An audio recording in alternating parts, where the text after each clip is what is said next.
somebody had recommended me to watch this the other day from The Right Opinion about how 1T channel faked it all, inventing Anna Oop. I don't know who Anna Oop is, so I guess this is me just kind of familiarizing myself with them. I should also put it on the screen. That's something I should do. Let's get it going.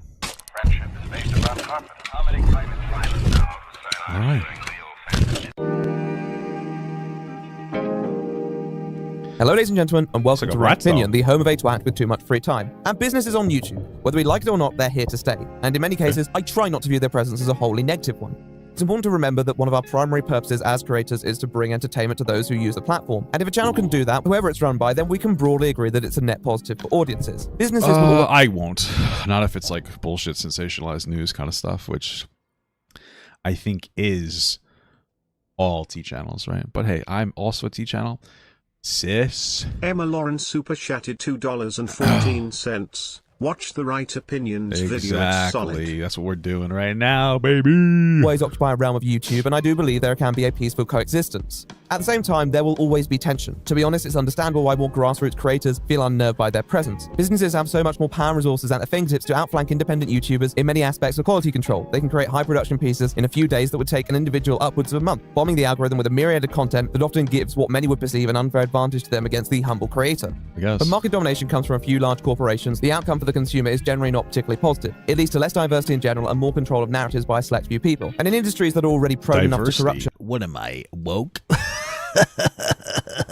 No, I mean, it makes sense, but on the other hand, I mean, it also makes sense that, you know, there would be a little bit of a dominating perspective from more established YouTube channels because they, you know, people obviously want to watch them more.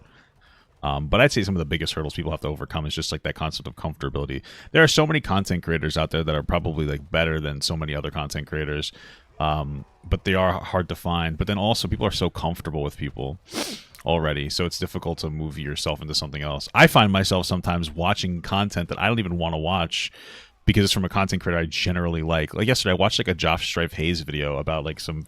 I wasn't even interested in it, but there's nothing else to watch. And I'm like, I know Josh Strife Hayes and I like his content. I just didn't like that specific topic, you know. And it removes people's ability to kind of diversify their bonds a little bit. It's anything but healthy. YouTube was built on the notion of allowing a person to broadcast themselves without the necessary investment of a larger business, so they didn't have to dance to anyone's tunes, and many people would like to keep it that way. Fortunately, there will always be people who will occupy these spaces regardless of their market success, but at the same time, it's still good to have individual figures in influential positions who can represent a human aspect of content creation. And although businesses have certainly made more inroads on the platform than they used to, there will always be that window of authenticity that seems to separate many of them from the personally driven passion projects. The truth is, one thing that is hard to fabricate is that individual enthusiasm one has for a subject they cover. And although not impossible, many large businesses simply don't see it as a required component for success. And as channels like Looper, Minute Crafts, whatever they're called, and the rest have shown, you really don't need that much framework on personality to succeed. In fact, avoiding building any personal image ensures that they keep any components that may change disposable, and that ultimately, control of the content is still centralized on the people who run the channel, and not those they may outsource a variety of the work to. This formula means that there is a boundary for more independent content and more detached corporate presentations. However, just because there's a rule doesn't mean that there aren't exceptions, particularly in the community that we're focusing on today. Commentary is a genre that large corporations tend to avoid infiltrating, particularly given the aforementioned paragraph. Having a personality is almost essential to the content you're producing. Even if you're merely presenting information, viewers expect at least a little pizzazz. Audience members want to build a relationship based on trust with the person they're listening to. How can you do that when you don't even know if there's a real person behind the channel? However, this doesn't mean that there aren't some willing to take the risk, and one subgenre of commentary knows this all too well. There's so many different genres of commentary. I feel like we talk about it in such like a vague way or such a broad way. But like, oh, don't I do? Isn't this commentary? I'm doing commentary. Yeah, okay. That being the tea community. Ooh. A popular YouTube channel is about to hit 1 million subscribers. They showed up out of nowhere almost a year ago, and the people want to know, who is it Spill? Papa Gut? A few years ago, there was a drama in the community that surrounded a channel called Spill. Spill is a channel that hosts numerous videos with high production value and an astonishing upload schedule given those said videos. They also hosted a syndicate of channels alongside Spill, including Brew, Grill, and On the Hill. I'll speak more about them in the future, but a video they uploaded covering their origin at the time had made them seem more homegrown than they actually were. Spill started out as a two-person passion project. One of us has a background in journalism, the other has a background in illustration and video editing. Sounds like two people with associate's degrees at a At a community college. Whoa, same. We both love YouTube news and drama. Who doesn't? We wanted to create a channel that had a more journalistic approach to YouTube drama, a thorough recap of all sides of a story with proper citations. On top of that, we wanted to give something back to the community by contributing to the conversation with an educational approach. And while a lot of people choose to do creative projects while being self-employed, as soon as more than one person is working on a big project together, it's legally the best option to register as a corporation. The reality was that Spill and their accompanying channels were part of a larger company that had branched out into the tea community, and although people involved with the channel were actually quite interested in the stories that they covered, they weren't exactly how they portrayed themselves, and that gave some in the community reason for pause. Now, I looked online and found out that AWED Corp became incorporated in 2013. I even paid the Canadian government to get AWED Corp's certificate of incorporation. So my question to you is pretty simple. Who are you going to believe? Spill saying that the corporation was a reaction to their 2018 YouTube channel growing? Why does that matter? Sorry, I left like a little goblin right now. Why does that matter? Why are people so obsessed with the specific origins of where like they come from? Like, oh, they might have like fudged themselves a little bit to make them seem a little more homegrown when they might have some kind of backing, which is hard for me to just believe fundamentally, because like who would back a fucking tea channel? But I digress. But why go through the trouble of like figuring that out? That feels obsessive to me, to be honest with you. That just seems like really like a kind of an obsessive, almost psychotic thing to do. It's just weird. Wow, 31% basic show. I'm gonna use that. It just seems like such a weird thing to do, in my opinion. Because like, why? Like, what? You don't have anything better to do? I don't know. Or the Canadian government saying that this corporation has been around since 2013. The tea community appeared to be a target for companies and content farms who had been looking for... And them being around that long, just fundamentally, does that really matter? Or maybe did they just like register because they wanted to make a business at some point? I don't know. I don't really care enough. It's a way to capitalize on the evident draw of commentary channels. What makes Tea Chow so attractive to businesses, though? Well, I think it's because they often integrate reporting of factual or speculative information in a rather straightforward manner. It's not difficult to grasp, but in cases like Spill, all they had to do was attempt to cut out bias from the reporters themselves. So although the channel felt like a tea channel, it was more over a news channel covering tea topics with a nice presentation, and any attempts to add personality such as their grill channel have not attracted that much attention because of it. With that in mind, the Spill family hasn't taken up too much space despite their impressive collective size, and other up-and-coming creators have still been able to carve out a niche for themselves, one of those being the subject of today, a channel by the name of Anna Oop. Hey loves, your girl is back with some extra hot. Is that a Bratz doll? Y'all are not gonna believe the drama that went down this week.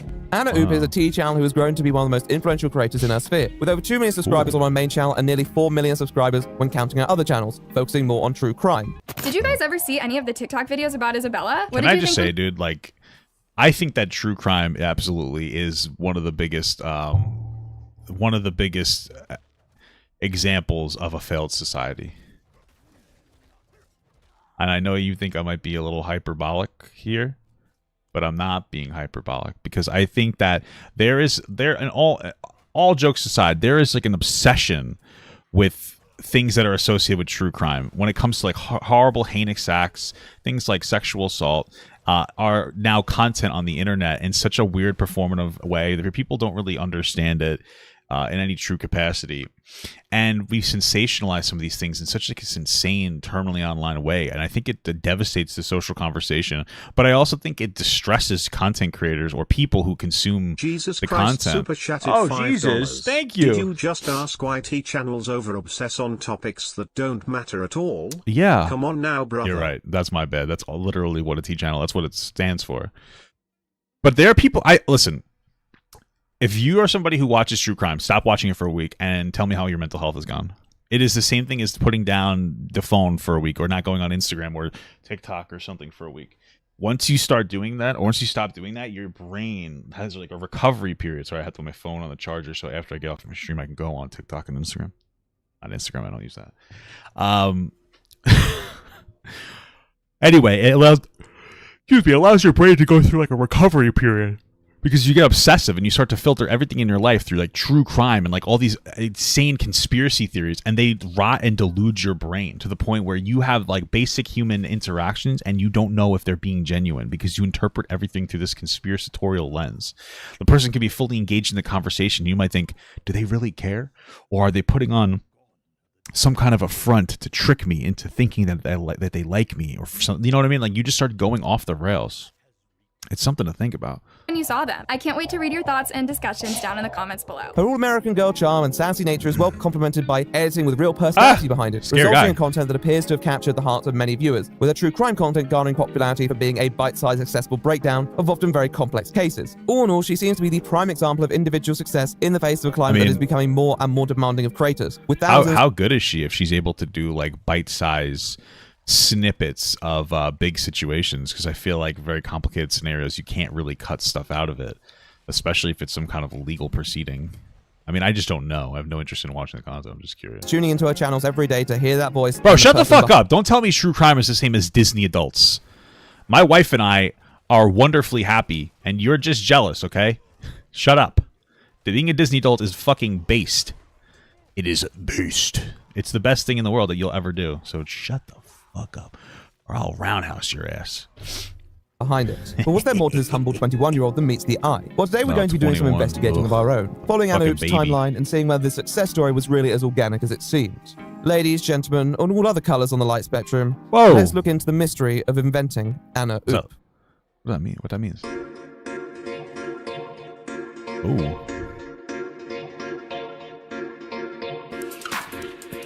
The YouTube channel for Anna Oup was created in May 2019. It's hard to really say too much about them at this point, as many of their videos from back then were deleted. And I do want to save a bit of information for later. But I think from the off, Anna knew what sort of creator she wanted to be, particularly with a name like that, which refers to a popular meme that regularly circulates around the beauty. Oh, and I Oup. I crashed in my backseat for a couple of hours, and I Oup. Wow, I never thought of that. I never put that together. How clever. I really never thought of that. Isn't that interesting?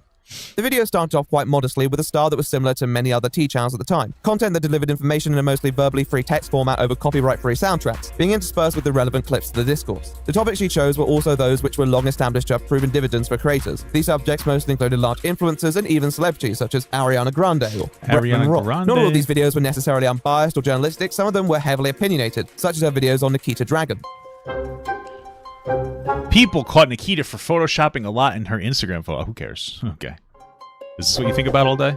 Whoa, her eye looks like that. Oh, her black line sensor These looks are all like important that. aspects to building an individual's relationship with an audience, whether it be positive or negative. There are people who like Nikita Dragun, there are people who do not like Nikita Dragun. But having people who care is already half the battle to engage them with your videos. Such content drives up engagement and encourages people to like, dislike, and leave their comments. However, if you're only known to be a dedicated hater, then you're not really going to build much potential with your viewers. Your takes still need to be somewhat reasonable and elaborated from their point of view, and Anna Oup did that for many people. Her strong skills in production conveying digestible, if lightweight information garnered her an audience very quickly. And when I say very quickly, I mean nearly immediately. By the time December 2019 came around, Anna was already approaching 50,000 subscribers, something that few creators could. Were there really people tuning in for like her opinions that are like in text-based format? That's so interesting that you blow up so fast from that. That's such a girl thing, in my opinion. Like, I don't know what it is, but I think that like for guys, I need to see something. You know, my wife is sitting there watching TikToks on her phone, but she's not. She's reading the TikToks. And that seems to be something that's somewhat normal for girls. And maybe I'm just wrong about that. Stop running around like an asshole. I want to hit you. But for me, I need to be watching. Same thing with adult material. I got to watch something. My wife is sitting there reading it. 50 Shades of Grey? What? I would need a picture book. That's what I need, like a comic book. Not a bad idea. Only dream of in the first 8 months of their content creation. But subscribers weren't the only thing she was building. Most importantly, she was building a rapport with those who viewed her, and she knew the importance of this. She'd regularly advertise her Twitter and Instagram so she could promote fan art of herself, and was seemingly an active member of the community at this time, talking with audience members and fellow creators. She had a few gimmicks as well. The most interesting one was calling her viewers and people she interacted with love, an intentional misspelling of a word that can mean a term of endearment in certain places. They were building a persona with identifiable yet unique characteristics, and people were tuning in for them, yet there was more work to be done. Heading into the new year 2020, Anna seemed determined to take her channel to the next level, and in January she switched from the commonly used text format to using her own voice. Normally you'd think there would be more of an announcement or at least some build up to such a change in format. You'd think there could be some attention in a voice reveal at least, but it seems that Anna didn't want to make a scene, and I can't blame her for that. I actually respect that, because I feel like a lot of people will describe all their movements. Sometimes it just gets kind of like weird and annoying, so I kind of respect that. I get that. That's pretty what I would consider based. first documented video to use her voice is the upload on Nikki Tutorials, and given the subject, Anna's somber tone appears to be appropriate. Of course, many people are all pretty mad about this and want to know who did this to Nikki. There's been a lot of speculations, and some people are even accusing famous YouTubers and some of Nikki's closest friends. There were even rumors that one of the blackmailers was the company Two-Faced, who had previously manipulated Nikki into going into a deal with them. Why you always gotta be picking on blackmail men? You know what I mean, bro? Like, leave them alone. Come on. It's fucking racist. Am I right, guys? One in the chat. Where she lost millions. Although at first Anna Oop's delivery on subjects appears quite subdued, with each passing month she seemed to find more and more zest when covering these topics, gradually transforming into the more bold and brash. Same thing happens to me month after month. If I don't shower, there's more zest too. That's pretty cool. I bet I just like Anna. Pretty character people are familiar with today. However, it wasn't just what was being said on YouTube that was important to Anna, and throughout the year she said about many ways that would familiarize the viewers with her as a person. Hi loves, your girl is back again. So today we're going to talk about Tana Mongeau's infamous reality TV show on MTV. And why do you guys give me so much shit for burping? That's like a burp, like, you know, that's gonna make me burp from sucking all that air in. Let me burp on camera again. It's the same thing as her sipping tea. It's part of my thing now. This show really ain't it. In spring 2020, Anna's existing Twitter account was deleted, seemingly suspended. Why? And a number of videos were purged from her channel. The reason being somewhat unknown, as many of these videos weren't exactly poorly performing, but it seemed to work, as the summer of 2020 found Anna increasing her view and subscriber count at breakneck pace. However, she wasn't without her challenges. In May 2020, Anna's channel was demonetized by YouTube, who cited unoriginal content being the reason. Anna took to Twitter to dispute this, highlighting the amount of work that she puts into her channel. Given the amount of secondhand material used by T-channels, this isn't a rare occurrence, as YouTube often struggles to distinguish the two. Anna also used her platform to stick up for another creator who found themselves in a similar situation. She also found the time to be outspoken in support for social causes such as BLM, the Lebanon crisis, and LGBT rights. She found time to support that? Oh, that must have taken all day to put a black square up. I'm not saying it's a bad thing to support those things. I'm just saying that the framing that she found time to do this is like, no shit. She's online all the time. She probably saw people were doing like the trend of putting BLM in their bio and not actually caring about issues, and was like, you know what, I could do that too. I think I could pull that off. I think I could find time to pretend to care about social topics. I got plenty of time. I got plenty of time to do that. Can you stop fucking attacking me, bro?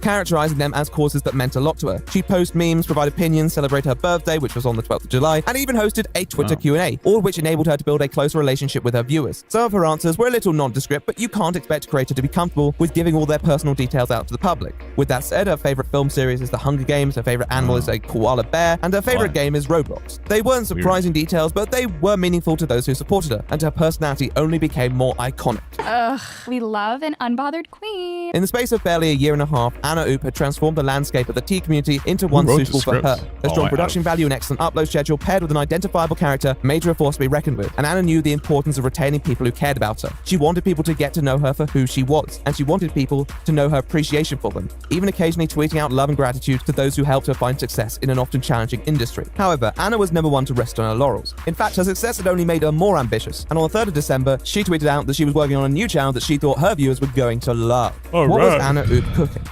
Well, we're about to find out. Not every case is the same, and plenty of unsolved cases still desperately need to be solved. Okay. And we're the ones to do it. It's really hard to think of a more significant development to the YouTube community in the last few years than that of the true crime genre. Now, true crime has always possessed a presence in mainstream media. It long pre-existed YouTube and will probably long outlast it. However, the storytelling aspect appears to have taken its grasp in the last few years, with many creators garnering millions of subscribers for their coverage of criminal cases, solved and unsolved. There's always been a bit of stigma around the inclusion of such topics, particularly given the fact that it's being published to potentially millions of people, and some would rather... Yeah, and plus a lot of them come with like these wild conspiracy theories that I think are very harmful. You know, for instance, this Bam Margera thing, and people still give me pushback on this sometimes because you're all wrong and stupid. But like Bam Margera, and I consider this somewhat like at least true crime adjacent. These people are obsessed with thinking that Bam Margera is some kind of a victim being taken advantage by his own family. When this person's mental health struggles have been well documented for ever. And it's really unfortunate, and people just keep feeding into Bam's delusions, and it's really toxic, and it's part of the reason why he's struggling to get help. And it's just so insane how people push these wild narratives when, like, it's incredible stuff is all I really have to say. It's just fucking incredible. You know, it's a bunch of people who just I'm not trying to be rude, but it's a lot of people who don't understand mental health. that are just kind of farting around looking for something to do, and then they construct these wild conspiracy theories to make it seem like they know better. But like most things in the world aren't conspiracies, and everybody's very conspiracy brained. The people who think that Bam Margera is getting taken advantage of by like their parents and friends are the same as COVID deniers. Just letting you know that you are the same person. You are a victim to a stupid conspiracy narrative. So it's just fucking annoying. Have it out of the spotlight. Nonetheless, the consensus seems to be that if these topics are treated with the due amount of respect, then there is a place for them. Interestingly, there seems to be a decent overlap between tea and beauty communities and true crime, with certain true crime creators having beauty roots, with some still integrating it into their videos. And it seems that Anna pertained that same passion for the morbid. It was clear that by the end of December, her some of my roots are gone actually because I'm balding. New channel was going to be true crime related. The 18-year-old boy has been arrested for allegedly killing his neighbor to get more followers and fame on TikTok. Wow. The first video was uploaded on the 5th of January. It followed the story of a TikTok. Just the tone of that felt like I was watching like fucking slightly more serious Coco Melon. That was so weird. What the fuck? Who had slain his neighbors for fame. It was a suitably macabre topic, though Anna's voice does take a bit of getting used to in this context. Honestly, she sounded more down when she was talking about Nikki tutorials. According to Zach's public defense lawyers, the video shows her telling the neighbors to get off their property. She told them that they better back up because they were not going to like what's coming out of the house. Sounds like a threat, right? Shit, nonetheless, the video was well received and accumulated a strong view count, with the channel approaching 100,000 subscribers in the space of a few days, a surprising statistic all things considered. But it must have reflected the strong cult of personality that someone like Anna Oop had built, and in the next month she continued to upload consistently on the Anna Soul channel. Pretty impressive considering that she still had a main channel to run as well. And in spite of what may have appeared as time constraints, she also managed to maintain an upload schedule on there as well. Fortunately, most of these videos were limited to approximately 10 minutes at most, which likely allowed her to divide her time fairly evenly between the two projects. However, although she was still experiencing growth on her main channel, the true crime one appeared to be experiencing the greatest proportional success, accruing over 300,000 subscribers by the time April came around. Now, such impressive statistic, you might expect one to consolidate their achievements and focus on how to make sure that such levels of commitment can be preserved. But Anna had different ideas, and on June of the same year, launched another channel, this one called Anna Horror Stories, which, as the name implies, comprises of Anna recounting the rather unnerving tales of... I mean, I'm not surprised. She probably hires a bunch of people to do, like, research for her. I mean, that makes sense to me, and then she just narrates them. There's nothing particularly deep about what she's saying. I mean, I'd imagine. It just seems to be like, oh, conspiracy theory number one, you know? So...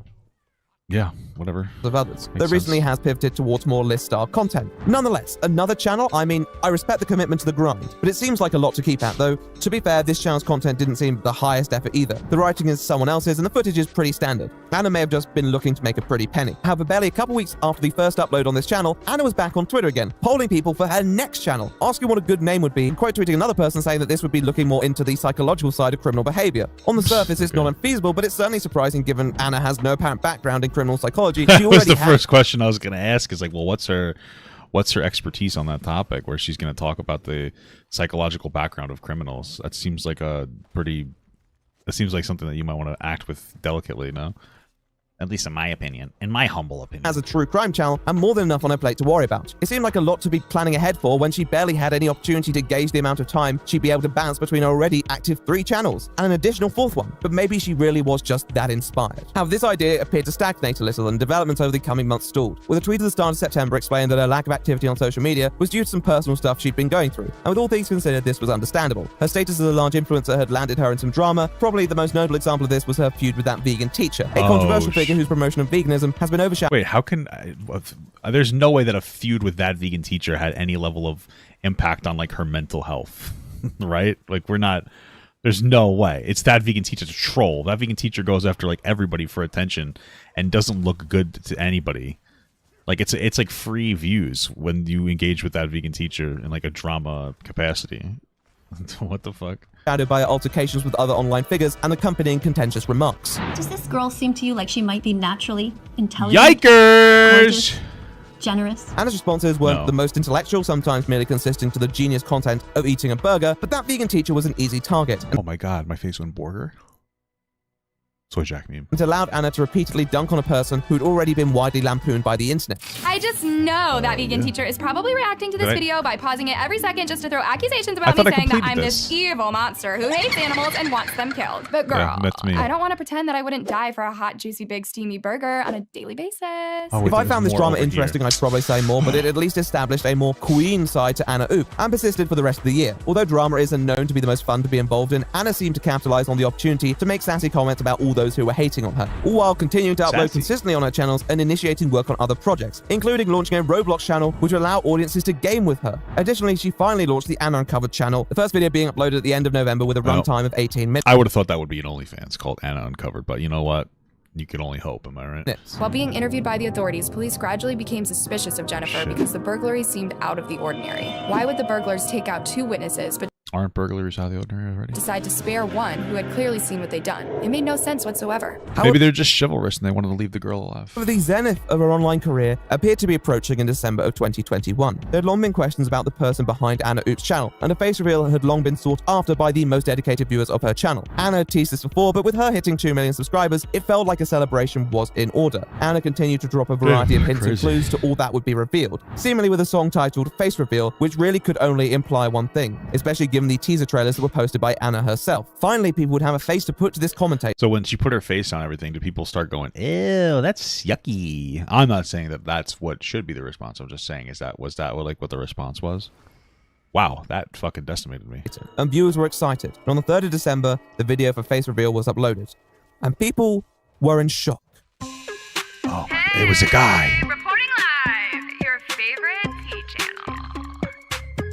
Frankly, like, why would you want to even do a face reveal? You get to keep so much, like, anonymity. I feel like that's what a crazy thing to be so famous but so anonymous at the same time. And then also, you become a person once you reveal your face, I feel. Like, once you turn into an actual human being to people, and it's easier to kind of, like, criticize and target you at that point. I wonder if that had something to do with whatever else is going to happen here. Joe, stop attacking me, bro. Come on, we're friends. What the fuck was that? What was it? What did I miss? What? She's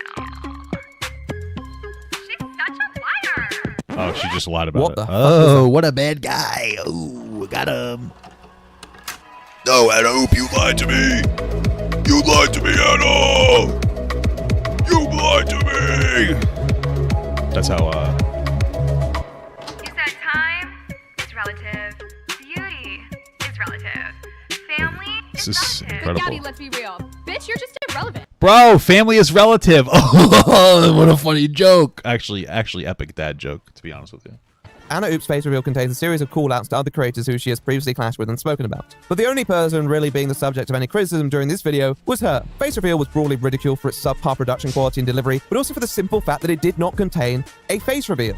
In the video itself, Anna says she wishes she could, but clearly felt that it was not the appropriate time, and later expands on this on Twitter, saying that she was going to, but afraid that she would have to deal with too much negativity. And I understand, I suppose, but why would you make a video titled Face Reveal in the first place then, if the whole point of it was not to reveal your face? Well, Anna said she thought it was just going to be a fun little goof. It's hard to buy that someone as algorithmically adept as Anna would not know the implications of advertising a face reveal on an otherwise face. Well, she probably just made, she thought people would find it like as funny as she found it.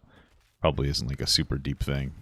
This channel, but maybe the stress from other drama had just impacted her judgment a little. And yet, a few days before this, she had just launched another channel. On top of this, y'all, Anna Oop is also known for her problematic personality. She's been in scandal after scandal, constantly getting into drama herself. I mean, I think it's about time we see Anna actually do a video on herself. Oh. This was just too much for one person, and surely she was spreading herself incredibly thin by doing so. And not too long after, this theory may well have been proven correct. Now, there had always been stigma around Anna's channel, but a lot of the criticisms up to a point were quite subjective. Her opinions were poorly formed, her attitude was annoying, and her content was clickbaiting. They may have all held some validity, but that doesn't tend to be eye-catching discussion to those outside of the sphere. Come on, bro, However, a couple weeks after face reveal, Anna put down an interesting post on her Twitter and YouTube community tab, complaining that a person had copyright struck her without justification or ownership of content that she had been uploading. She also singled out the channel that had copyright struck her, a channel by the name of Truthful Reality, another true crime creator who had covered some of these same stories before Anna. On superficial inspection, one can't necessarily claim ownership of topics, and a strike on a channel for doing so would be wholly unjustified. However, as Anna's tweet and YouTube community post began to pick up traction, a growing backlash from viewers began to form, many of whom stating that Truthful Reality had claimed footage that he personally owned and published solely, and Anna had directly lifted this without any transformative value. Not quite the story that Anna had told. Viewers also did not appreciate the fact that Anna had linked his channel, and although not accompanied by any direct call to action, the risk of harassment from an emotionally charged post like this was always present, with some even claiming that Anna had purposefully ignored any chance to— I mean, if they're sending in a copyright strike that by her logic would be false, then her linking and saying this person did it would be in her wheelhouse. As far as the point that she had no justification, like, that's fine. I don't really have anything to say about that. I mean, whatever, that's totally possible. I don't really care, but but I don't think they're like, if somebody's gonna copyright strike you, and then you know some people are like, the person that you copyright strike's like, yo, this is bullshit. Okay, you know, like it is what it is. Are we supposed to keep that private? Why? To peacefully resolve this matter privately, only now taking umbrage after actions were taken against her channel. I suppose it's in the nature of some more irreverent people in the community to behave this way, but this is Anna Solves, not Anna Oop, and many people who are part of these communities think that respect is an inherent part of creating content in this genre. But that appears to be just the tip of the iceberg. Barely a few days before all of this, a post had gone up on Reddit entitled Anna Oop, aka Anna Solves, at it again, which documented the alleged plagiarism from a YouTube by the name of Mr. Ballin, a channel with millions of subscribers. That's not Mr. Ballin? Is he fucking trolling me? Is it Mr. Ballin? I could have. Am I reading that wrong? I thought it was Mr. Ballin. I mean, I don't know Mr. Ballin personally or at all. But it's clear this video had been removed very promptly from Anna's channel following callouts from commenters, though, and any of its presence had been long erased. Additionally, Bella, a few days after the Anna Solves channel went live, a couple comments appeared on her Twitter requesting her to refrain from stealing content. That was in January, and now we were in Why is the music so fucking hype? December. It seems that rumors have been circulating regarding stolen content on this channel for a while, but only seemed to surface when Anna herself decided to publicly attack another creator for what they perceived as an unjust copyright strike. I can't really comment on the legality of the copyright strike, as it can be a very grey area, but it definitely shone a light on what many perceive to be extensively lazy reporting from a creator who was not actually putting time into these cases that they deserve. Oh damn, she looks like she literally did lift the videos from them. Wait, what?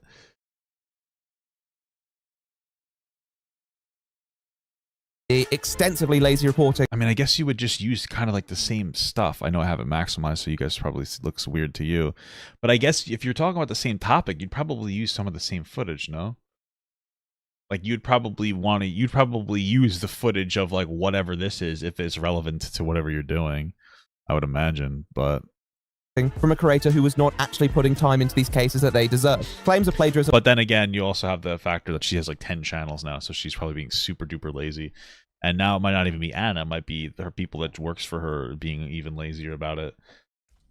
Are not that common, particularly given that the cases themselves can be sourced from a lot of places. So this occurring twice in the span of a very short time was a red flag for some viewers. Some other concerns appear to address the idea that Anna didn't pronounce the names of people involved correctly and regularly made errors in reporting information. This is all important in the narrative of stolen. It just sounds like she has maybe she just has an accent. Wait, she just has an accent. Was that a good accent? Did you guys like my accent there? Was that good or what? I liked it. I thought it was pretty good. I should probably do the main story quest, huh? Content, as a person who lifts content may not be familiar with the subject enough to possess this knowledge, and will therefore make errors in reporting the actual details, copying content without actually understanding the subtext. The thing is, the footage was made by him and not used for public use. What does that mean? He made the footage like with his own money, or did he lift that from something else? It looks like it was stock footage from like a movie or something. It was made by him. He actually made the footage. Oh, okay. Well, if he actually made the footage, then I guess that's different. He made the footage? Really? Is that real? Because I have like just a hard time believing that he like legitimately made the. I mean, I could be just completely wrong. It's just I'm very surprised. What was it wanting me to point at this way? Today, we're going to talk about Nikocado Avocado disrespecting Veronica Vang. Oh, no. I'd come across this a few times when researching a few of Anna Oop's main channel videos and tried not to pay too much mind to it, as I've made more than enough pronunciation and semantic errors in my time. But there was just still something strange about certain mistakes that struck me off as somebody supposedly so involved in the beauty community. Like, how could you spell Jacqueline that way when you've literally used the correct spelling in the title? It just didn't make sense. I'd read rumors that the reason for this was to drive up impressions by having people correct you in the comments. And although it's impossible to confirm, it's certainly something to consider with channels this supposedly deliberate, and particularly relevant with Anna's true crime channels, where such shortcomings could be perceived as seriously disrespectful. Given Anna Oop's upload schedule, it seems their final choice was to drop the matter entirely and just create more videos, which she did. In fact, approaching the end of 2022, between her now 5 channels, she was uploading nearly every day. The tweet regarding Truth for Reality was deleted, and no content that was subject to the copyright claims was ever restored to her channel. However, this situation did place a mark over the genuinity of her content, and made people wonder how much of her channel was original. Apparently he didn't actually make it, and Emma in the chat was there for the...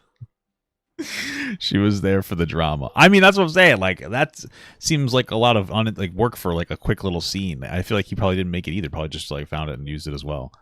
After all, it wouldn't be the first time that this was called into question. Anna Oop's videos were well produced, they looked nice, they had eye-catching titles and thumbnails, and love her or hate her, Anna had a personality that provoked a response from audiences. She had a lot going for her. It wouldn't have taken that much to do just a bit more research to avoid errors and any risk of lifting other people's content. Yet all that was being put on the line for videos that Anna didn't need or have to create. It didn't make sense for a person to behave this way. It didn't make sense for a person to behave this way. Anna's face reveal may not have gone exactly as many would have expected it to, but by the end of 2021, many felt they had a better view of Anna Oop's face than they ever did before, with some wondering whether there even was a face in the first place. Well, it wasn't long before alternative theories began emerging, alongside some pretty damning evidence. Oh shit. Now, the trail of breadcrumbs... I would have wished you just said darning evidence, though, because, this is a Christian house. ...seem to point out to this channel, who we are going to lovingly call Team Anna. Oh god, my internet's crashing. Okay. Anna uncovered. Woo!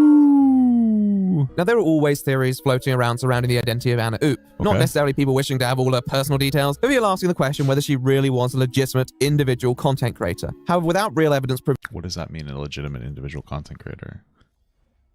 One way or the other, all you could do was speculate. There are plenty of alternative explanations. Perhaps Anna just outsources a large amount of her work and enjoys a feeling of being super productive. It's not impossible. Outsourcing doesn't necessarily undermine the individuality of a channel as long as they still have a personal connection to what they do. Maybe Anna Oop just really likes money. I don't think you really need to have a personal connection with all your content. As long as you're not like being like a fucking disingenuous bitch. Like, I think it's fine. Gender neutral bitch. Okay, I'm not calling her one. But as long as you're not being a disingenuous person, like, who really cares? If you don't have to like care about all your content. I think it's weird if you care about all your content in like a really personal way.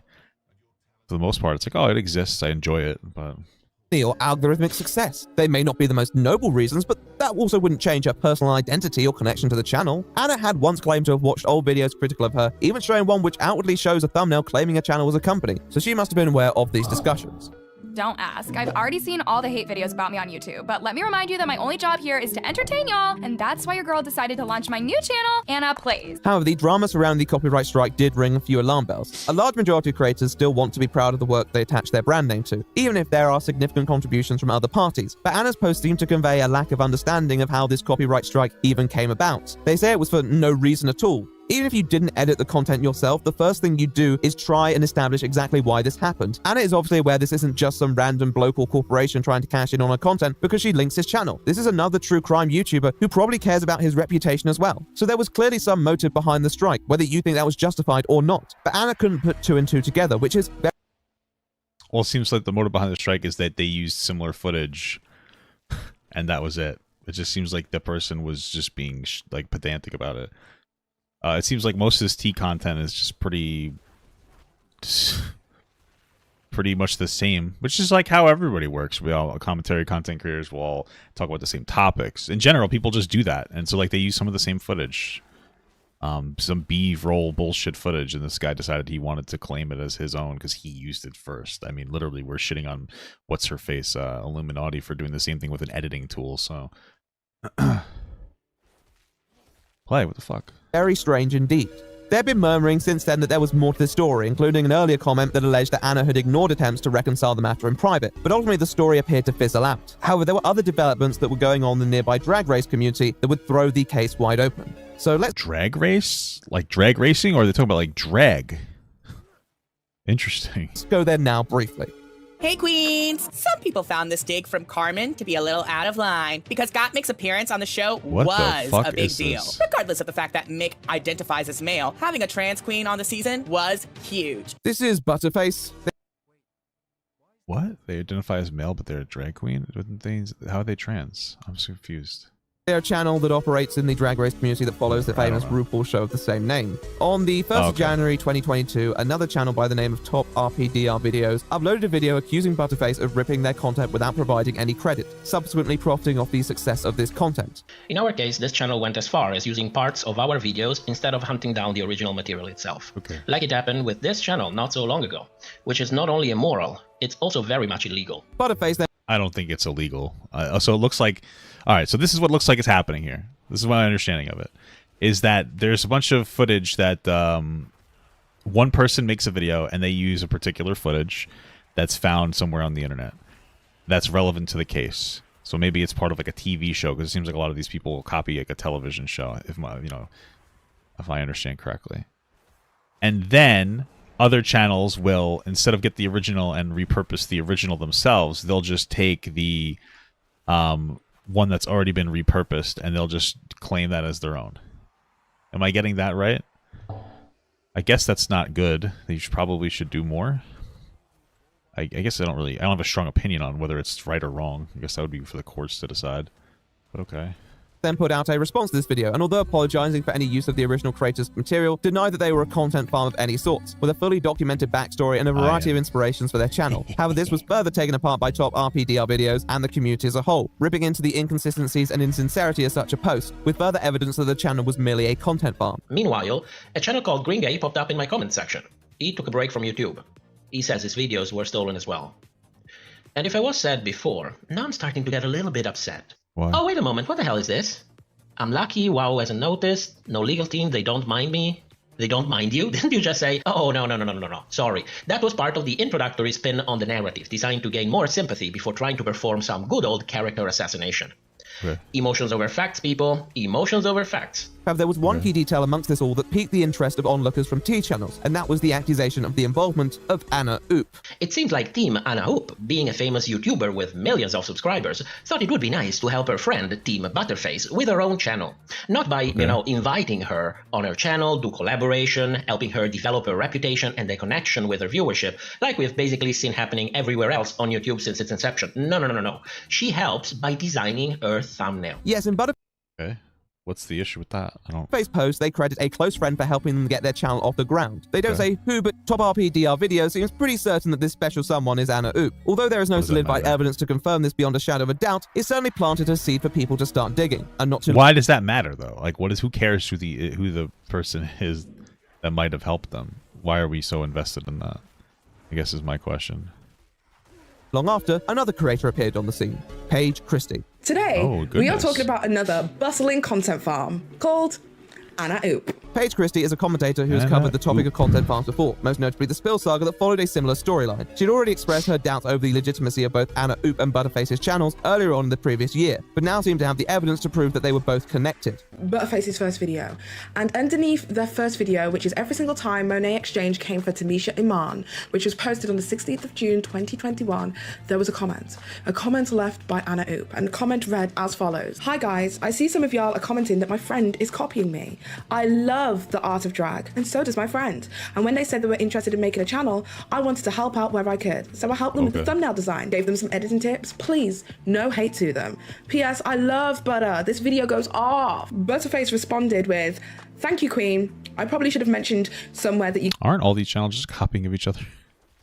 Okay, so why is everybody upset about this then? Is the question. Gave me some tips. I completely understand everyone's concerns in the comments. Love you too. And this comment, can I just say, has since been deleted. The admission that the thumbnails were created at that point by Anna Oop was all I needed to then go and do some dirty investigation. This was pretty damning information, particularly when combined with the collective research prior. It proved that there was an undeniable connection between Butterface and Anna Oop.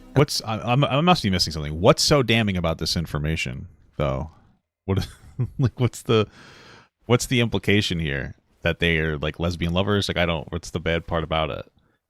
I don't get that. If Butterface was indeed as corporate as they appear to be, then unless they fooled Anna too, there was no real alternative explanation for how such a scenario could have transpired. If Anna truly was a friend, then unfortunately that friend was a business. I assume this was a shock to some, but I think most who followed this... Okay, so the issue is that Butterface was a business? I really just not understanding...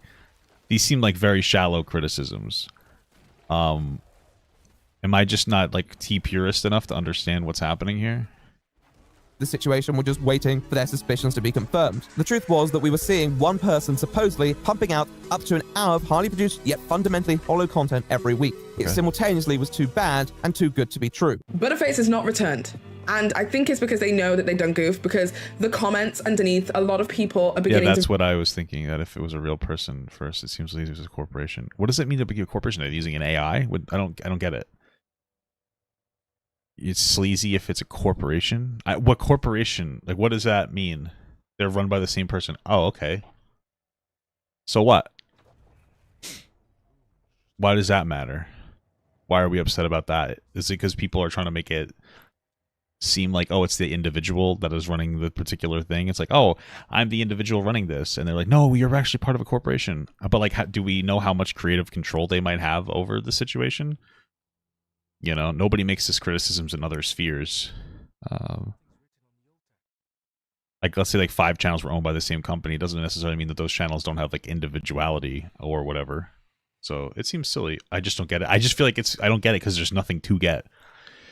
Do you think that they were being disingenuous in their expression of their opinions? I mean, maybe the corporation or the company just wanted to invest into these people separately because they're like, oh, it's a different flavor on the same ice cream kind of a thing. Realize that this is a conglomerate, and especially when it comes down to straight up stealing other people's content, this is now majorly overstepping a line. The evidence had been stacking up for a while, but with all of it accumulating in one place, it enabled people to understand the depth of this masquerade. Behind it, a very telling story about Anna Oop. This person who had used their status as a self-proclaimed human being to tell stories, plead their case with YouTube on multiple occasions, and even talk about personal challenges going on in their life, was simply not a person at all. But like, why?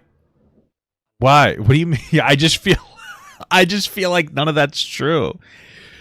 You know, not to compare it to Daily Wire because I'm not a particularly huge fan of them, but I mean it's the same thing. All their shit, like Candace Owens, Ben Shapiro, Matt Walsh, all owned by Daily Wire, but they're all still expressing the same their own spin on their grift. No, but all jokes aside, they still have their own individuality. Why isn't it like the same as that? I'm confused because their fans and other T channels that were not a corporation mattered to them, but didn't matter to me personally. Yeah, why does it matter to them? I don't get it. It's like getting upset because you realize that talk show hosts aren't owned by the actual talk show host, you know? But and there was no way that anyone involved had merely accidentally acted like an individual. This was a fully committed facade, filled to the brim with first-person pronouns. I feel like, why do we think that? I'm so confused, bro. Why couldn't Anna Oop still be a person? Is there something I'm missing? They knew what they were doing, and they were making a killing from it. What? But who were they? Well, there was still a little more to uncover. Okay. One channel that kept coming up when I would do a thumbnail search for thumbnails that looked similar to it was a channel called Rumored. Then I went into Rumored's featured channels and I came across another. No, we're doing an Anna Oop video, baby. We didn't do Stevo because you left the chat. I didn't know what you wanted me to watch. Another channel called This Happened. As you can see, they all have the same thumbnail style. And then from This Happened, I went and checked out their featured channels tab, and would you look at it, there are some people there that we should recognize.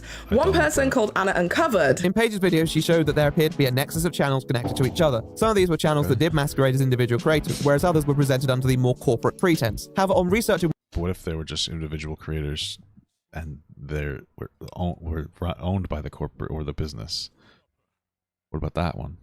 What's that? One of the channel's URLs, Paige found something else. Is that all of the rest of the channel did not have a customized HTML. So their YouTube HTML is youtube.com/c/Daniel O Games. Daniel with the O being massive, Games, uppercase S, lowercase s. So one of the jobs it shows is female voice artist for big celeb channels, as well as a second one that was posted 29th of November, which is an American female voice artist for a celeb channel. So the advert reads as follows. They need... Okay, I see what they're saying. So they're saying somebody else makes everything and they just have like some kind of a voice channeling doing that. I guess that's something different. I guess that would be a different situation because it wouldn't be an actual individual person per se, but just a persona. Okay, sure. 10 freelancers. Hello, we are a company called Video Creation Hub. We own several YouTube channels, and one of them is in the celebrity niche. To give you an example of the style of work that we're after, check out these channels. And one of them is the channel This Happened, and the other channel is Pop Juice. This led down a further rabbit hole which revealed two companies, Crealon and Video Creation Hub, both of whom specialized in one thing, YouTube automation. So O works for Video Creation Hub, which are the people who created this Upwork advert. And on LinkedIn, they state that they are a content writer, a freelance writer, and a contributing writer. But not only do they work for the Video Creation Hub, they also work for another company called Crealon Media. So the Video Creation Hub essentially is a company that considers YouTube profiles as real estate. They do something that they call YouTube automation. In essence, these companies are specially designed to build and consolidate large channels in their fan bases. They know how to communicate with the Gen Z mind. They don't really list their techniques on the page, trade secrets I suppose, but then again I feel at this point it's somewhat evident. So this began to paint another very different picture. There may be actually individuals behind the channels themselves, but the production comes from a third-party company who turns that concept into a content farm. Paige then provides further evidence to support this, and it begins to look a bit dystopian, honestly. Why? I don't know. To me, what I'm seeing is like, hey, a business wanted to do T-channel stuff, and so they hired Anna Oop to do the voices. But then also what comes with a voice usually is going to be some level of their personality. So some of her personality came through. I'm sure Anna, hot take, I think Anna probably does like Roblox. That's the one thing that gets me.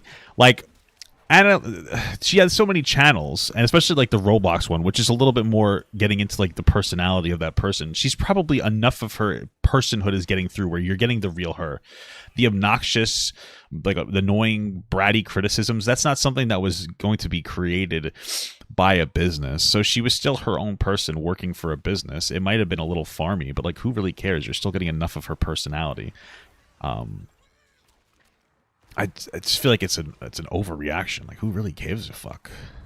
That's weird. I don't know. I don't give a Editor shit. from Blank. Passionate about music, entertainment, writing, Dee has put her love for them together and specializes in music and entertainment journalism. Currently, Dee is a scriptwriter at Creelon Media Group, where she writes several scripts a week for the Butterface YouTube channel. Creelon Media appears to be aiming for a plethora of genres in the coming months. But don't people do that all the time? Like, I think Paige also has people to write some of her scripts or do research. Like, who gives a shit? I don't think that really matters, at least not to me. Advertising roles in channels relating to soccer, tech-based, horror, rap music. They're essentially shooting for world domination or the next best thing. This was daunting. These people essentially create entire automated channels with voiceover artists, with writers, with researchers, with editors, with thumbnail creators, with graphic designers, with producers, with literally just everything it is that you could possibly need to have a channel and make it run. There was really very little to add at the end of Paige's videos. She channels the frustration of an individual creator who sees many of her peers struggling to keep up with the sort of farm that companies like Creelon and Video Creation Hub are operating. Not necessarily being bothered by their existence, but more about the lie they wanted to present themselves as one of us. Paige also made a follow-up video where she briefly spoke to Truth for Reality and gave his side of the story more attention as well. Yeah, I reached out to her on 2 occasions. I wasn't going to strike the videos, I just wanted her to credit my work. No response. So then they tried to threaten me through emails with a lawyer. The whole thing is a joke. It really wasn't that serious to me. So then I asked him if he had a copy of the email it was that he was sent by Anna Solves. And he basically said to me, he said that he doesn't have it and that the account that they emailed from tried to email him a PDF file. He says that those are often used for malicious attacks, so he blocked the account and erased the entire thread. So take that information whichever way you want to. I'm more inclined to believe this young man, only because it's not just him who's saying it. There are several people echoing the same sentiment and several people who came over to my video unprovoked to tell me the exact same thing, that Anna Solves steals content from other content creators. This was arguably the most serious claim relating to the drama and certainly asked more of the companies behind the channels. It also placed the... So when they say steal content, I'm assuming they're referring to the fact that other content creators will find particular like B-roll footage or whatever and use that, and these other content people will use it as well, but they won't get it from the original source. They'll just repurpose the ones that come from their own video. Is that what it is? Because I mean, if they're all talking about the same topics, that is just the way everything works. Everyone talks about the same topics all the time. So that, I guess that makes some sense. I feel like some of these things don't really matter that much, but you know, who the fuck am I guess, right? Firmly in the court of Anna Oop, Butterface, and the rest of the channel syndicates. However, their response was more to erase evidence. As noted in Paige's video, the comment from Anna was quickly deleted after it was discovered. The video that comment appeared on was subsequently set to private as well, and a large majority of leads that Paige followed in her video were removed or hidden. Although Anna would later use the phrase "our videos" on Twitter, this seems to be the closest that there is to an acknowledgement that this is more than one person. However, in a way, sometimes a lack of response can be considered a response in itself. Outside the occasional tweet, Anna Oop's social media accounts largely fell silent. They stopped posting on their community tab altogether on each of their channels and just returned to the regular upload schedule. Anna Oop still has a personality, unfortunately, but outside the content there is no real attempt to build a fan base. Anna Plays, the channel that was designed to cultivate a closer relationship between the channel and the audience, uploaded their last video in May 2022 and has been dormant since. Interestingly, damn, Anna Oop got bullied off the internet, dude. What if this is just a conspiracy from the smaller beauty channels to try to go after Anna Oop because they felt like they weren't as successful as her? You ever think about that? What about that one? I don't know, because we're conspiracy brained at this point.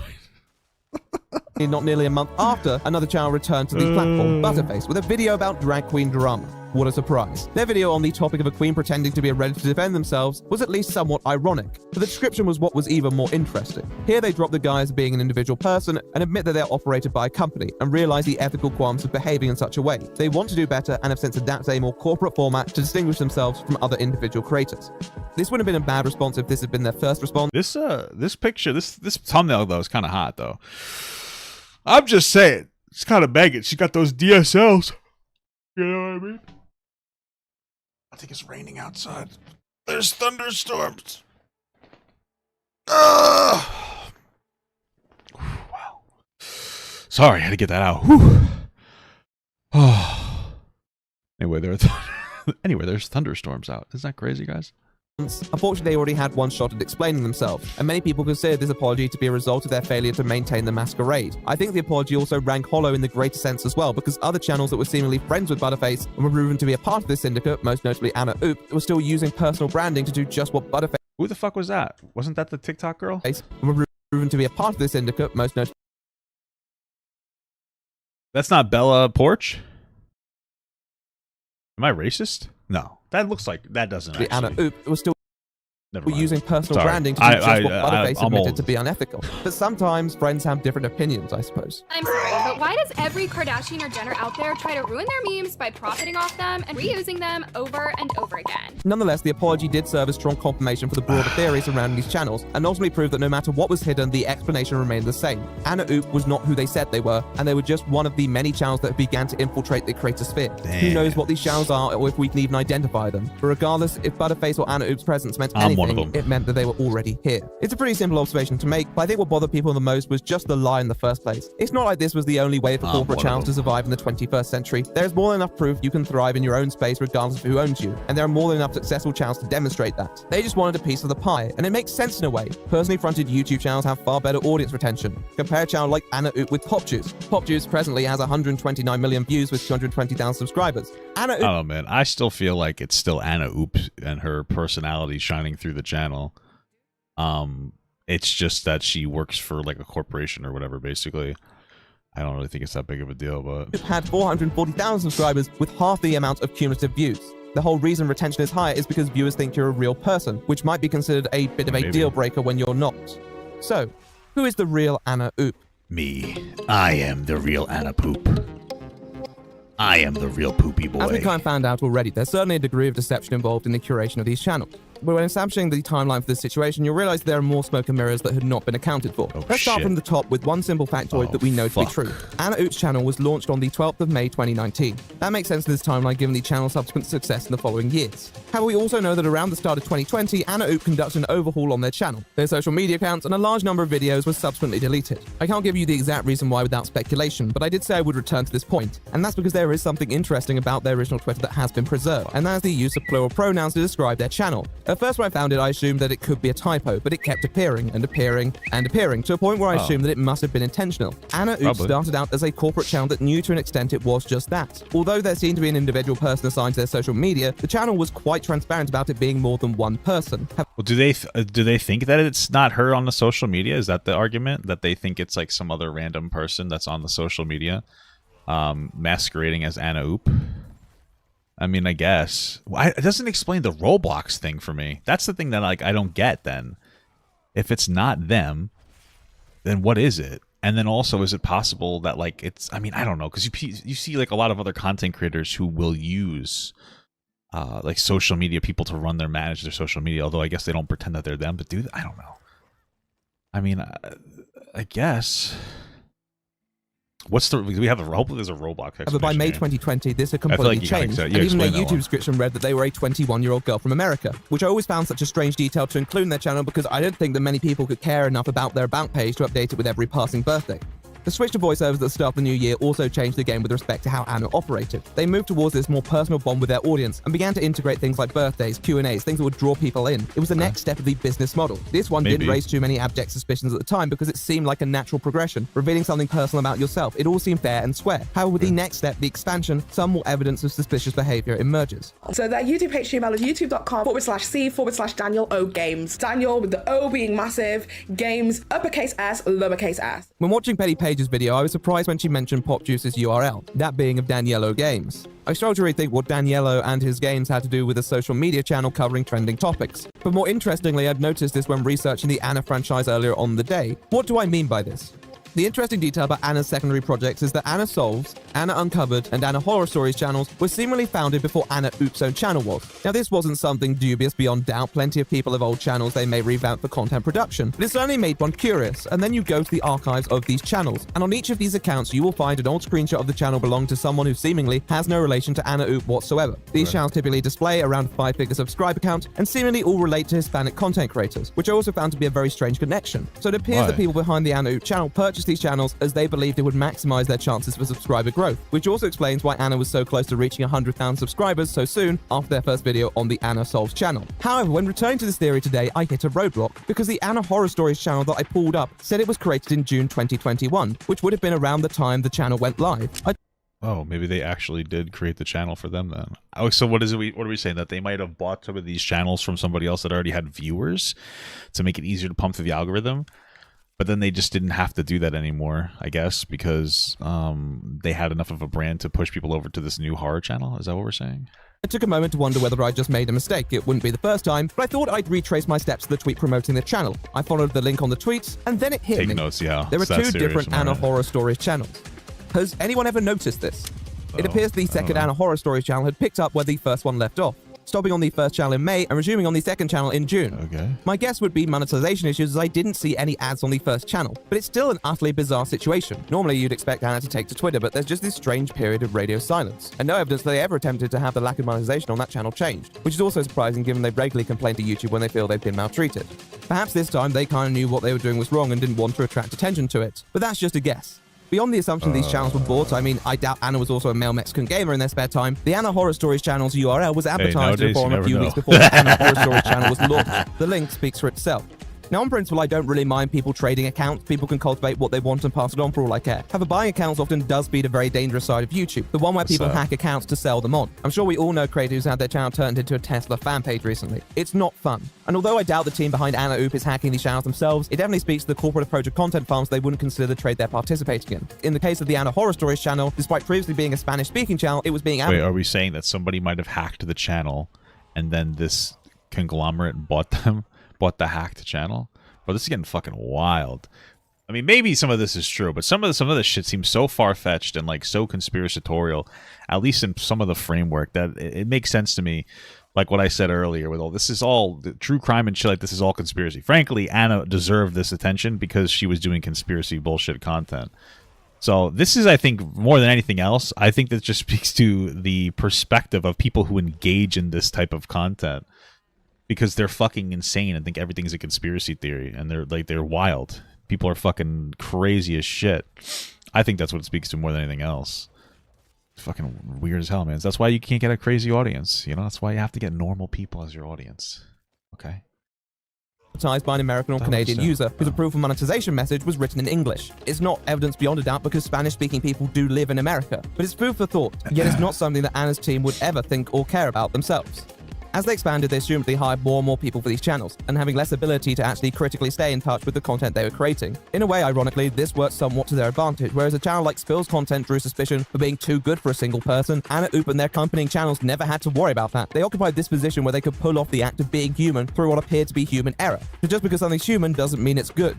In the meantime, their social media started drawing with a variety of creators, especially easy targets that would embolden their status in the community, calling out others and using a face reveal bait to launch a diss track on all their detractors. It all pointed to one thing. Anna Oop et al. Weren't just a content farm, they were a bad content farm, and the only way they were able to keep their feet on the ground in this genre was pretending to be a singular person and simply outmaneuvering all the actual people by rigging an algorithm in their favor by buying channels and strafe-running content, while all holding hollow opinions that align with yours to keep them watching.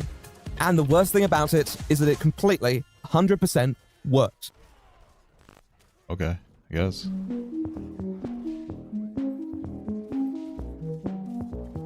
There's one more point I want to make regarding Butterface's apology, and that's a video that was published alongside it. Fans wanted to get to the bottom of things themselves, and even one fan tweeted Trinity and asked her point blank if the account was hers, to which she responded, "Oh yes, I'm still on Reddit." You might be thinking, ooh, girl, that sounds like a confession. Well, it is, but it also isn't, if that makes sense. It's not exactly an objectionable video, but it's so strange seeing a channel that is a self-admitted corporation trying to use jargon with intonations that it doesn't feel like they can ever truly understand. What the fuck sure, they is this dropped the shit? guys that they're a real person. They said they understand why it's ethically questionable to do so, but they're still trying to pull off that attitude that garnered them the attention in the first place. The knowledge that there are people behind the scenes pulling the strings to make this video appealing to you, it just feels rather weird. Audiences like to feel they're in control of the content they consume, and that's where the difference between a rather generic corporate channel and one that's trying to yassify their view count comes into play. A middle ground corporate channel just wants the view to click. It's a transactional thing that both parties are aware of. These channels, though, they do... Bro, if there is some kind of a weird fucking network in these beauty communities to be like fake or whatever,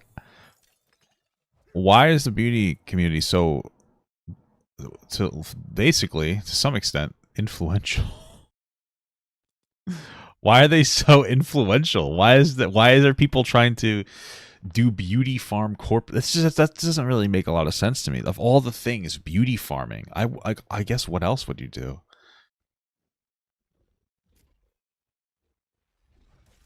It's just confusing to me. Wait, is this what we're saying in the beginning? It started as just a text thing until they found somebody to actually voice them? Is that what we're talking about? So that would contribute to the idea that it was a farm. Maybe it is. I'm starting to get fucking conspiracy brained because of this fucking video. You guys are rotting my mind. Holy shit. I'm starting to be like, oh wait, is this real? Are you serious? This is the problem with consuming this type of beauty content. Or whatever it's called. It's conspiracy content. I'm starting to get fucking conspiracy brained here. This is wild. I'm starting to get sucked in. Something different. They commercialize the viewer's connection with the community and the culture that comes with it, so they appropriate parts of it to appeal to people. To be honest, it's not that I think it's inherently immoral to do that, but I think it does make people uncomfortable, and I don't think people are often willing to support a channel like that, which is probably why the guise of an individual person is always going to be more effective, even if you gave a corporation personality. Unfortunately, it's just not believable that there are a bunch of guys in suits who are genuinely shook over whatever's being said between online influencers. Companies just don't have the merit to appear legitimately interested in certain circles of culture, but it can't stop them from trying. As a corporate channel, Anna Oop had very few defining features, no exceptional research, no great wisdom to impart. But as a person, their personality perfectly fit into a community that welcomed the characteristically audacious creator who just says what she feels and doesn't give a damn, who tries to stop her tea-spilling endeavors. We all sat through hours and hours of... I still think that there's still a level of truth to just because he's like a voice actor doesn't mean that there's not more, doesn't mean that there's any level of personhood to the channel. But okay. Music this year, and I think we all understood that influencers should not make music. Unless you're the hypocritical bitch that is me, of course. Say what you want about Spill. I think many gave them their fair share of criticism back in the day, but they weren't necessarily bad at what they were doing. The least I could say about them is that in the general discourse of corporate-based channels, they did a decent job at keeping their audience informed and entertained. They presented content in a way that many channels simply could not. And those are two of the key... Can you draw my pony Sona? Yeah, go ahead. ...of any YouTube channel that I mentioned in the introduction. Anna Oop, on the other hand, was just mass-produced junk food content. I think that's what bothers me the most about their channel as a concept. Corporations do have the ability to do what many individual creators cannot, and they can achieve great feats with their resources and manpower. However, the team behind Anna Oop settled on purposely being less than that because they wanted the illusion of humanity. All these opinions about who was in the right or wrong in their content, possibly fabricated to play to a crowd. It's risky business doing that, and easily leads to contradictions that could harm people involved or mentioned. The truth is that everything is an algorithm to some extent, even personal values and expressions of those that can... Wouldn't they still get like a writer that like really cared about this nonsensical bullshit though? I don't know. This whole thing seems weird. I feel like there's still probably some level of genuinity. Supposedly organically draw an audience in. It's an inevitability, and plenty of creators will be called out in their time for expressing opinions they may not truly hold. Playing to the crowd is common. However, when you engineer channels with the sole intent of playing to the crowd, not only do you reduce the realm of critical thought in that genre, you also may make a lot of damn additional mistakes. The majority opinion isn't always the right one. Making errors is part of life as an individual creator. We're only human and we strive to grow. At the same time, I think most creators' lives would be easier if we didn't make those errors and didn't have to deal with the guilt and shame that comes with them. To have a corporate network that creates a formula to enable those errors is just insulting to the people who spend hours trying to avoid such pitfalls. It also amplifies harm that can be spread through falsehoods and misrepresentations that may not have spread otherwise. This was especially valid with the true crime genre, a section of YouTube that demands meticulousness and dignity for all those involved. I don't think that that's true. I've seen some of the true crime stuff. They don't value any of that. They value sitting into... I love that my character's frozen. Just like eating up the hive mind, like just agreeing with whatever other people say. It's fucking... I really don't like that side of YouTube. I think it's really toxic. I mean, maybe I'm just saying it's the wrong side, but like there's so many different of these areas that are just proposing conspiracy theories. I think it's really dangerous and toxic. Play, bro. Competence of Anasols could not have just prospectively damaged other creators in the domain, but also victims and their families as well, who are often the subject of these stories. That's why a personal connection to the content is often important, because that connection will provide you with an inherent motive to be sensitive to the world around you. Otherwise, the only real motive that exists is the one, the numbers. And sometimes the numbers will tell you to do something different to the people. Sure, the best way to attract clicks is to exaggerate titles and thumbnails while dramatizing the story and asking the viewers, what do you think about this mass murderer? But not all content should be treated that way. When Anna Oop moved from the T to... That is what daddy content is, though. I think it's funny that he admitted that while saying that there's some kind of like implied there's some kind of high standard in the content when there's really not. True crime, there wasn't any real acknowledgement of the sheer differences between the two realms. Too many businesses don't distinguish that one genre may have different rules to another because they lack that personal connection to understand the nuances, which is what caused so much unrest in the true crime community. People felt that Anna didn't respect those cases, and they may well have been correct. The other problem with seeing matters only through numbers is how you interpret the actions of others, and how you interact with criticism. The Truth for Reality situation showed us that. Separate to the point of copyright altogether, the Anna Solves community post projected the intention of a channel like theirs onto a channel like Truth's, who for all intents and purposes does actually sincerely care about the stories he covers. It's particularly illuminating the comparison of the response to someone like Truth, a smaller creator, and Mr. Ballon, a larger creator. One video was taken down swiftly and silently, the other resulted in a public campaign that only stalled when people called them out for it. And alright, maybe they would have been able to pass as a person with less outrage if they'd merely created content and avoided any outside interactions. They use this perception as a human to instigate drama with other creators and elicit sympathy from their viewers. It gave them the ability to use those human emotions to leverage favorable outcomes and just attention. Again, I'm still not sold that this, like, there was no level of humanity to this. It seemed like the way that I got it, and this is how I'm feeling right now, is that somebody started some channel, and maybe it was some kind of business entity, right? And they started to just give out like tea stuff. It was all text, blah, blah, blah, and then it blew up somehow. And then they hired somebody to voice it, and then that person's voice came through in their personality and the way that they talked about stuff. I imagine, I mean, I guess you'd have to ask the question, how sensationalized was the content before they hired a person to start vocalizing it, or before a person started vocalizing it? I just feel like it's not like this whole thing where like there was no level of that individual that came through, because I'm sure that there had to have been. How that sort of attention could only yield so much good when your own shortcomings become more noticeable and the channels around you begin to falter as well. Even businesses stretch themselves thin trying to cut corners, and the same numbers that tell you the more content the better make you forget about the other numbers that gave you those numbers in the first place. In the end, even without an admission, people felt the mask had slipped. An inhuman schedule with an inhumane approach. All was undone. I know y'all been waiting for a face reveal. I wish I could. Maybe next time. Nothing was real. Maybe. I mean, whose face would they reveal? Would they reveal like a new person, and would they lip sync the voice or something? I don't know.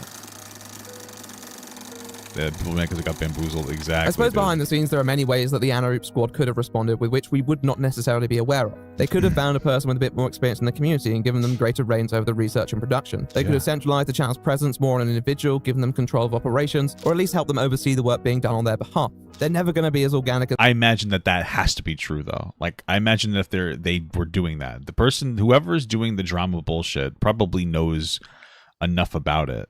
They might be lazy in like some of the research because they just watch other people's videos, but I mean, what other research would you really do when it comes to like bullshit drama? That's how most channels operate. Well, they'll look at somebody else that does a video, they'll go, oh, they said this, let me say this as well. Let me, they'll find the same resources, etc., and that's how they'll operate. There's some, but for all we know, these are steps that could have been taken since being called out, which is why I don't want to presently malign them too much. Wait, did anybody, because was there any question that what they were saying was wrong, though? Like, I feel like there was never like, oh, they were getting things wrong. It was always that they were just like farming other people. I guess that would be the implication, that if they're using other people as resources, that they don't actually know anything about the drama themselves. I guess maybe that would be part of it. But I feel like they probably just used that and like made their own video out of it. They probably still had some like of their own talking points, or they filtered it through like their own thing. Because that's why you have multiple content creators do the same shit. Different people resonate differently with different people. So we're not entitled to know exactly everything someone is doing to improve themselves. However, it's hard to say that outside of that, any individual passion has been developed for the content they're creating. Although avoiding any large-scale controversies, have still occasionally been called out and criticized for a lack of originality in their content. A recent video in particular from a YouTuber by the name of The Asher Show alleges that they have copied his topics multiple times, without providing any credit. See, that's a stupid criticism. They copied his topics multiple times without credit. That's just dumb. Who cares if they do a similar, the same topic as you? You're doing like bullshit tea stuff. How much? What's going on? James Charles farted. Nikita Dragon vomited. Whatever. Like what else is there? Or when it comes to true crime, like the same fucking like, psychotic conspiracy theory over a murder, while we basically downplay the validity of somebody who was actually murdered because we were sensationalizing, murderers. I mean, what do you want from them? Oh, I found this topic first. Did you do the murder? I mean, I feel like probably not. You're just another channel that wants credit for what? For like watching something you probably took off of like some kind of a show, by the way. They probably watched TV and found the topic of like, this woman murdered her dog. And they're like, oh my God, let's make a video about the dog murderer, fart knocker, whatever their name is. What's happening? Like, how much credit? Why do these people in this community seem like they're so entitled to like credits for things that they really don't have? They have not much credit for them to be taken. I don't get it. February 9th, 2021. Meet the TikToker who thinks she's black. And you can clearly see here, this is the picture that I chose. 10 months later, Anna Oop has the blackfishing on TikTok gone too far? November 23rd, 2021. And here's the picture that Anna Oop chose. April 20th, 2021, I made a video called Meet the Biggest Copycat on TikTok. It was about this TikToker Newmain who would steal other people's videos. Sound familiar? 9 months later, the most disgusting guy on TikTok, Anna Oop. This is this is normal. This is what people do. They use the same topics and they just make them their own. Copy. The guy's in the middle. Wow. Copy, the oh guy's my in the middle. God. 2 months ago, November. Is this guy saying he created Newmain to talk about the topic? Wait, how far does this go? This is stupid, dude. This is people that like you're doing your content. Listen, all of our content is unoriginal, like whatever. Like we find people that are doing a thing on TikTok or YouTube or whatever, and we talk about it and we go, look, this guy did this. That's all it is. Oh, Newmain did this. Yeah, I talked about Newmain on my TikTok when it was really big. I think I talked about him on my YouTube as well. I'm not crying because other people might have taken that topic. Who cares? It's normal for people to look at other content creators and go, oh, what topics are they talking about? Let me see what's going on there. This is a normal thing. It's like weird that people want so much credit for nothing. Like it's so bizarre. And it only seems to be in this community. In every other community, nobody gives a fuck. Like everybody's like, yeah, this is just normal. Most commentary communities are like, oh, yeah, it's just normal for people to talk about like a particular topic. So why are they taking ownership over the topics that they're talking about? Or why do they feel entitled to some level of ownership? I don't get it. It doesn't make any sense to me at all. 5th, I made this video, the history of the most hated person on TikTok. Who cares? It did quite well, 889,000. Everybody talked about OnlyJS. I made a video about OnlyJS, and then later they made a video about OnlyJS. Wow, holy fuck, did you create OnlyJS? Like, what is happening here? Why are these content creators such babies? Like, well, who cares if you use the same fucking topic? I don't understand. Views. But Content here, 3 divs, weeks ago, January 6th, the childish TikToker who got cancelled for being annoying. It's Who getting a little cares? too coincidental at this point. No, November it's 26th, not. 2022, I posted this. Anna Oop posted this January 9th, 2023. And the weirdest part about this, nothing in the description, no references here, but Reference to what? Why do you feel like you should get credited for talking about a topic that, like, you didn't create the topic? What are you talking about? It's not like, what do you mean? everyone just take a listen. And who is speaking at the beginning of this video? Spaghetti sauce! Meatballs! Hate people that waste food. Why do you have to waste food on TikTok? No thanks. Come on. Just a little bit. It's like the more food you waste, the more views it gets. Why? Okay. It's not funny. You're just being completely wasteful. Am I on the Anna U payroll now? Now I'm voicing your... I mean, if they're using that, then yeah, they should credit you for that specifically. I think it's fine for them to use that in like a fair use capacity. They should credit you. But outside of that, if that's what you're complaining about, which it's not, you're complaining that they're using your topics in general. But if they use a clip of you, like, yeah, they should credit that in some capacity. It looks like they didn't. But they don't need to credit you for coming up with the topic. That would be silly.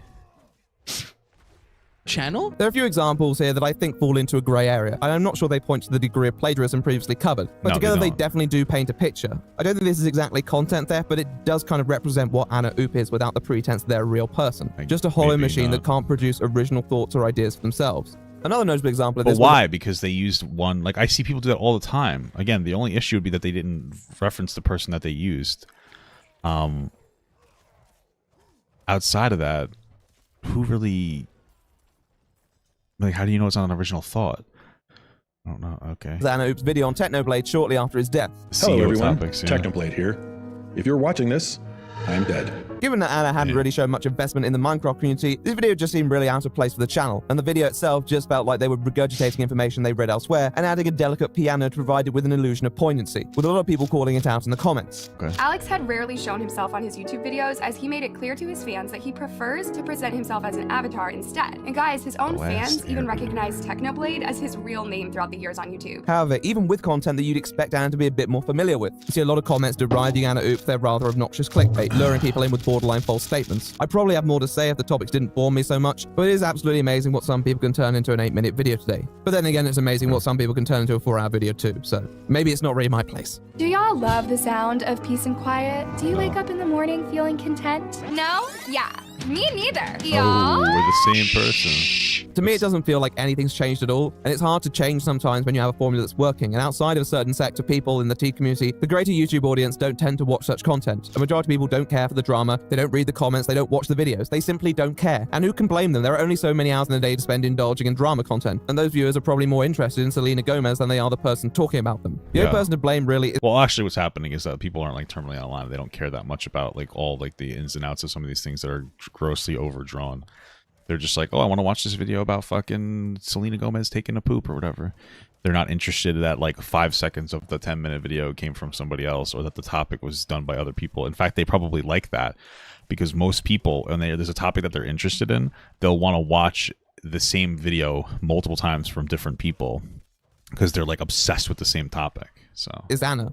And, well, they're not really a person. They're part of a company doing what they know best. They say and they do what is best for themselves. They don't relate to that moral obligation that other creators may do. Because from their point of view, what does it matter whether they are who they say they are if they can deliver content that people want to watch? Being an influencer on any platform is profitable. They're celebrities of their own kind who don't have to provide every single detail of their existence if they don't want to. They don't have to show their face. They don't even have to talk. It's the perfect combination for someone looking to make a few bucks. You can create celebrities without proving they're even real. The problem is that when you do that, you force out individuals who actually are who they say they are. That's why Anna Oop really was the worst kind of business venture. In their head, what they were doing was merely trying to fit in, succeed in an area where there wasn't massive competition by corporate channels. But really what they did was take over a market whose sole existence was based on individuality and directly competing with creators who could never dream of keeping up with such a production line. It's like asking IBM to create a computer for your amateur chess tournament. Sure, the computer is going to win, but what was the point anyway? They have their own realms where they can compete, domains where they can succeed and flourish, and generally facilitate the creation of technology that a single person may struggle with. Although owning all the casual chess players is something they can do, is it something they should do?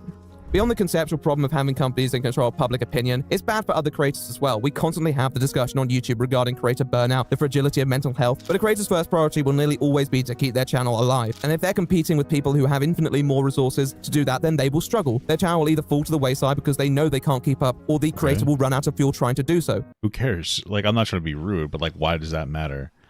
Like, what we're saying here is that there are some creators that have more resources to succeed because they can produce higher quality content, because that's really what we're talking about. And some people can't keep up. Like, okay, that's sad. I don't care. Who cares? Like, who gives a shit? Like, I don't understand. That's just part of that's part of the game. There's no winning option for the individual here other than to attempt to be a better content farm, and we've already seen the distinct problems with that which can really harm a community. If content is watered down to meet people's— It's also possible that a lot of these content creators that want to be content creators just aren't good at it, and they're not very good, and they don't provide a whole lot, and they use everything else as an excuse as to why they're not succeeding, even though maybe it's just because like they're not particularly interesting. And frankly, in like the tea community or whatever this is, whatever bullshit this is, it's probably not really full of a bunch of people with like high levels of introspection. It's probably just people who are interested in really shallow, dumb topics, and they want to talk about it and make money, but maybe like they're not really maybe they're just not really cut out for it. And the quality of discourse suffers too. Then the only option left for people craving a higher standard of information is for better content farms like Spill. This may well happen, and if audiences choose it, then so be it. Maybe people enjoy content farms. But I'd like to advocate for the power of the individual creators, the ones who are going to talk about these subjects because they care about them. Over time, plenty more Anna Oop— Do they though? Why are we assuming that they actually care? Maybe they do, maybe they don't, maybe they're pretending that they do. I mean, we're all wrapped up in conspiracy at this point. But okay. are going to pop up, and they're going to masquerade as people because it's a market that can be tapped. The parasocial bond that can be formed is priceless for them. There's always a one-way relationship for a business like theirs. Many of these channels will completely lack a personal connection to their content and the community that has instilled a social status on them, which is why it was so easy for a channel like Anna's to lie about their identity in the first place. That's why individuals matter more in these spaces, because there's an expectation to care, an expectation to listen. There's nothing right now I could say to this company, but there's always something you can say to a person. Anna Oop is the sort of channel that I just don't really enjoy, and I honestly wouldn't have too much to say outside of that if Anna was a real content creator. A biased YouTuber who plays the crowd and is careless with details they should be more diligent with? What's new? But the truth is, Anna Oop was more than that. They were a channel that built themselves on a fundamental lie, utilized all the advantages of a well-invested company with pre-purchase channels and conveyor belt content, while utilizing audience sympathy by complaining to others about how oppressed they were as an individual creator. They really had their fingers in all the pies. Following the success, the Anna Oop team had the choice to be better as channels as they branched out into more sensitive subjects. They just chose not to be, using their increased money to just pump out more content rather than improving what they produced as a whole. I think the most sinister fact about the plagiarism case was that Anna Oop took advantage of that humanity, that belief in their identity, and warped it into a way to attack a creator who had no motive to maliciously take their content down. Anna Oop has removed countless videos from their channel before. It would have been a drop in the corporate— Oh, did we mention this already? That they tried to remove other channels that would talk about them? I mean, that's like an abuse of copyright. Did he bring that up and I just missed it? I feel like he didn't even bring that up. That's like a bigger issue that the person is trying to get rid of criticism. Of people. That's obviously wrong. Ocean, and yet they went down swinging. When the whole network was called out, they just scaled down the project a little, still passing their content off from a first-person perspective with tons of tea-spilling opinions to this day. It's all a crock of shit. A big crock of shit, and part of me expects I should be more bothered. But in the end, this just feels inevitable. There's always so many arguments I could make surrounding their existence, and all I'd finish on is, why would we need companies pretending to be YouTubers when we already have YouTubers? What does Anna Oop really offer?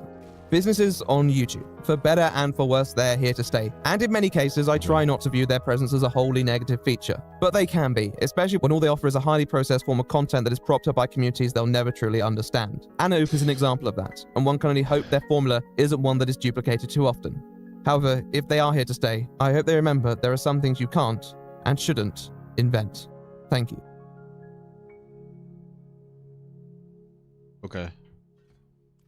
Hey loves, your girl is back with the biggest drama of the year this time. My 2T channel, which is called Anna Oop. Now, I didn't mention— Upload rate across all of her channels seems to be an average of 1 to 2 videos per day. So it's quite literally physically impossible that Anna Oop doesn't have any help with at least. I'm to prove to you guys without a shadow of a doubt that Anna Oop, one of the biggest tea channels, one of the biggest drama content creators here on the platform, is a part of a massive content farm. Okay. And